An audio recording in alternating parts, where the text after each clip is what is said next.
একটা দুর্দান্ত সিজনের পর বার্সেলোনা এবার অনেক জোস সাইনিং করতেছে, মানে ডেকো অ্যান্ড লাপোর্তা অনেক দিন পর এত সিগনিফিকেন্ট অ্যান্ড ইফেক্টিভ সাইনিং করতেছে। এটা হচ্ছে যে আমাদের অবশ্যই তাদেরকে ধন্যবাদ দেওয়ার মতো একটা কাজ। So let's talk about the new signings and their impact on the team. প্রথমত নিকো উইলিয়ামস, যেটা এখনো হিয়ার উইগো হয় নাই, তো আমরা এটা নিয়ে এখনো কথা বলতে চাচ্ছি না। নিকো কিভাবে বার্সেলোনার সিস্টেমে অ্যাডাপ্ট করবে উইদাউট এ লেফট ব্যাক, সেটা নিয়ে আমার আলাদা একটা ভিডিও আসবে। সো সেটা আমি অনেক সুন্দরভাবে আপনাদেরকে বোঝানোর ট্রাই করব যে কিভাবে কোন ট্যাকটিকে কোন পজিশনিংয়ে আমরা নিকোকে অ্যাডাপ্ট করাবো, বালদে অ্যাডাপ্ট করাবো এবং রাফিনিয়ার নিকোর পজিশনকে কিভাবে কমপ্লিমেন্ট করব, সেটা নিয়ে একটা আলাদা ভিডিও আসবে। আমরা নেক্সট যে সাইনিং সেটা হচ্ছে যে গোলকিপার শেজনি বার্সায় সাইনিং করে এবং এটা অনেক বেশি ইম্প্যাক্টফুল ছিল। শেজনি অবশ্যই ওয়ার্ল্ড ক্লাস একটা goalkeeper, but Szczesny is not young prospect. ঠিক আছে, আমরা যদি বার্সেলোনার 5 থেকে 6 বছর আগামী 6 বছরের জন্য একটা প্রজেক্ট বিল্ড করতে চাই, সো সেই জায়গা থেকে শেজনি আমাদের হয়তো 1 থেকে 2 সিজন সাপোর্ট দিবে, বাট আমাদেরকে একটা অবশ্যই ইয়ং একটা গোলকিপার দরকার। সেই ক্ষেত্রে বার্সা অ্যান্ড ডেকো সাইন করায় এসপেনিয়ল থেকে জোয়ান গার্সিয়া। তার গত সিজনের আপনারা যদি স্ট্যাটিস্টিক্যালি দেখেন, শেজনির সাথে কম্পেয়ার করতেছি না, আপনারা যদি মার্ক টের স্টেগেনের প্রাইম সিজন যেটা ছিল বার্সেলোনার সাথে তার সাথে কম্পেয়ার করেন, তাহলেও দেখা যাবে যে সেখান থেকে ওয়ে ফার বেটার স্ট্যাটিস্টিক্স আছে হচ্ছে জোয়ান গার্সিয়া। অ্যান্ড অবশ্যই সে হচ্ছে স্প্যানিশ লিগের, অ্যান্ড তার হচ্ছে স্প্যানিশ লিগের সব কিছু অ্যাডপ্ট করা আছে, অ্যান্ড অবশ্যই সে বার্সেলোনার সিস্টেমে অনেক ইজিলি খাপ খেয়ে যাবে। নেক্সট যে সাইনিং আমাদের হয়েছে সেটা হচ্ছে যে রুনি বাগি। অ্যান্ড আই নো যে লামিন ইয়ামালের পজিশনে রাইট উইং আমরা সাইন করছি, বাট এইখানে একটা জিনিস আমাদের দেখতে হবে যে স্কোয়াড ডেপথ যে টিমের আছে, যে টিমের স্কোয়াডে অতুলনীয় ডেপথ এবং বেঞ্চ স্ট্রং আছে, যেরকম আমরা পিএসজির ক্ষেত্রে দেখতে পাচ্ছি যে তাদের বেঞ্চ স্ট্রেংথের কারণে তারা অবশ্যই তারা ট্যাকটিক্যালি অনেক জোস একটা টিম।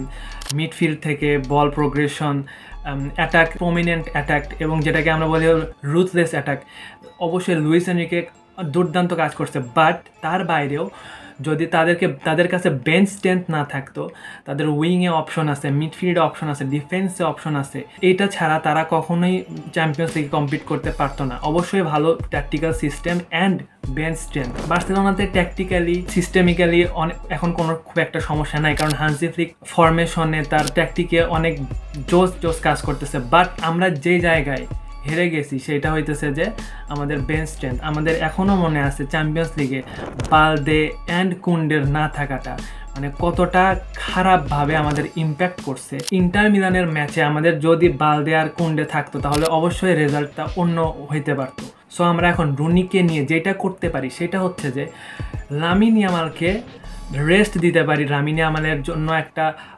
প্রমিনেন্ট সাব রেডি করতে পারি। আমরা লা লিগাতে অবশ্যই লামিন ইয়ামাল প্রায়োরিটিতে থাকবে, চ্যাম্পিয়ন্স লিগে প্রায়োরিটিতে থাকবে, বাট আমরা যখন কোপা দেল রে ম্যাচ খেলবো বা লামিন ইয়ামালকে সাবস্টিটিউট করব, সেই ক্ষেত্রে আমাদের রাইট উইং পজিশনে একটা গ্রেট আউটপুট দরকার, যেটা অবশ্যই রুনি আমাদেরকে ব্যাকআপ হিসেবে দিতে পারবে। অ্যান্ড অবশ্যই সে ইয়ং, যদি না সাইনিং ফ্লপ হয় সেই ক্ষেত্রে রুনি আমাদেরকে ইজিলি 3 থেকে 4 বছর অনেক জোস পারফরমেন্স দিবে। অ্যান্ড ইয়ং প্লেয়ারদের সাইনিং করানোর একটা বেনিফিট হইতেছে যে আমরা তাকে ফর্ম থাকা অবস্থায় যদি আমাদেরকে সেল করতে প্রয়োজন হয়, আমরা তাদের কাছ থেকে অনেক বেশি অ্যামাউন্ট পরিমাণ টাকা জেনারেট করতে পারবো। এখন আমাদেরকে যে জিনিসটা খেয়াল রাখতে হবে যে আমরা অ্যাটাকিং সাইন করলাম, গোলকিপার সাইনিং করলাম, মিডফিল্ড আমাদের মোটামুটি শর্ট, বিকজ আমাদের কাছে হিউজ পরিমাণ মিডফিল্ডের অপশন আছে।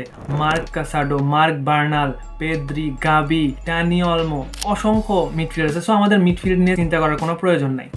বাট আমার মনে হয় এখানে বার্সার স্কাউটিংয়ে আরেকটা জিনিস করা উচিত ছিল, সেটা হচ্ছে যে সেন্ট্রাল ডিফেন্স যেটা আমাদের দরকার। Full back, I know full back এখনও আমাদের সাবস্টিটিউট করার জন্য এরিক গার্সিয়া আছে কুন্ডের এগেনস্টে। লেফট ব্যাক এখনও আমরা কিনে নাই, বাট হচ্ছে নিকো উইলিয়ামে আসাতে লেফট ব্যাকের কিছুটা সমস্যা দূর হইতে পারে, সেটা নিয়ে একটা ভিডিও আসবে। বাট সেন্ট্রাল ডিফেন্সে আমাদের কুবার্সি অ্যান্ড ইনিগো ছাড়া ক্রিশ্চিয়ানসেন আই হোপ মনে হয় সেল করে দেওয়া হবে তাকে। অ্যান্ড আমাদের কাছে মনে হয় না সেন্ট্রাল ব্যাকে খুব একটা অপশন আছে। তো এই জায়গায় সেন্ট্রাল ডিফেন্স বা সেন্ট্রাল ব্যাকে আমাদের একটা সাইনিং অবশ্যই দরকার ছিল, যেটা অবশ্যই আমরা দেখছি যে আমাদের গোল স্কোরিংয়ে কোনো ধরনের সমস্যা নাই, বাট আমরা যেই জায়গায় ল্যাকিংস করি সেটা হইতে ডিফেন্স। এখন এরকম না হোক, কোনো অঘটন না ঘটুক যে কোনো ডিফেন্স যদি বা কুবার্সি বা ইনিগো মার্টিনের যদি কোনো কারণে একটা বড় ধরনের ইনজুরিতে পড়ে, আমরা এইটা থেকে মুক্তি পাইতে হলে অবশ্যই আমাদের ডিফেন্স সাইনিং করা অনেক বেশি আবশ্যকীয় দরকার। অ্যান্ড একটা সাইনিং যেটা খুবই দরকার ছিল, লেভানডস্কির পজিশনে competition. I know Ferran Torres আছে, but Ferran Torres is not that proven striker that আমাদের প্রতি সিজনে 20 থেকে 25টা বা 30টা গোল স্কোরিং অপরচুনিটি করে দিবে বা স্কোর করবে। সো এই জায়গা থেকে একটা প্রপার নাম্বার 9 দরকার ছিল। এই ছিল হচ্ছে আমাদের নতুন সাইনিং নিয়ে আলোচনা। তো আই হোপ ভিডিও ভালো লাগছে। অ্যান্ড অবশ্যই আমি ফুটবল রিলেটেড বিভিন্ন ধরনের কন্টেন্ট বা হচ্ছে যে ট্যাকটিক্যাল অ্যানালাইসিস রিভিউ আমি যেটুকু ফিল করেছি তা আপনাদের সাথে শেয়ার করার চেষ্টা করব। তো দেখা হচ্ছে নেক্সট কোনো ভিডিওতে।